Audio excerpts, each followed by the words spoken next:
7 मे 2025 पहाटे 1:30 वाजता इतिहासात सुवर्ण अक्षरांनी लिहिलं गेलेलं एक मिशन म्हणजे ऑपरेशन सिंदूर।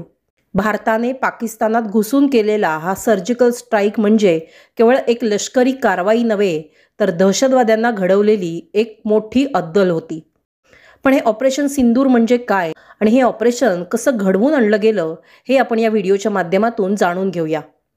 बरोबर 15 दिवसापूर्वी जम्मू काश्मीरमधल्या पहलगाम इथल्या बैसरन व्हॅलीमध्ये निसर्गाच्या कुशीत पर्यटनाला गेलेल्या निरपराध नागरिकांवर भ्याड दहशतवादी हल्ला झाला।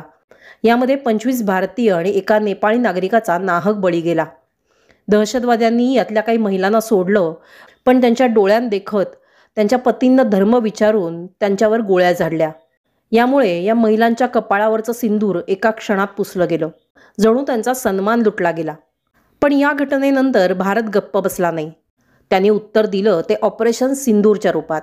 ऑपरेशन सिंदूर हे भारतीय सेनेचं एक नियोजित आणि टार्गेटेड मिशन होतं। या अंतर्गत पाकिस्तानातले दहशतवादी तळ हेरत त्यांच्यावर अचूक हल्ले करण्यात आले। अतिशय गुप्ततेने हे मिशन राबवण्यात आलं। त्याआधी भारतीय सेनेनं देशभरात 300 मॉक ड्रिल्स केले, रणनीती आखली आणि मग बहावलपूर, कोटली आणि मुझफ्फराबाद सारख्या 9 दहशतवादी ठिकाणांवर जोरदार हल्ला चढवला। या कारवाईत भारताने या दहशतवाद्यांचे अनेक कॅम्प्स उद्ध्वस्त केले, 40 पेक्षा अधिक अतिरेक्यांचा खात्मा केला, तर 50हून अधिक अतिरेकी यात जखमी झाले। ऑपरेशन सिंदूर हा केवळ लष्करी कारवाई नव्हे तर भारताच्या बाणेदारपणाचं आणि न्यायासाठी झगडण्याच्या निर्धाराचं एक प्रतीक ठरलं। हा हल्ला म्हणजे दहशतवाद्यांना दिलेला एक स्पष्ट संदेश होता की तुम्ही जिथं लपून बसाल तिथून भारत तुम्हाला शोधून काढेल आणि संपवेल। ऑपरेशन सिंदूरमुळे संपूर्ण देशात सुरक्षिततेची भावना निर्माण झाली।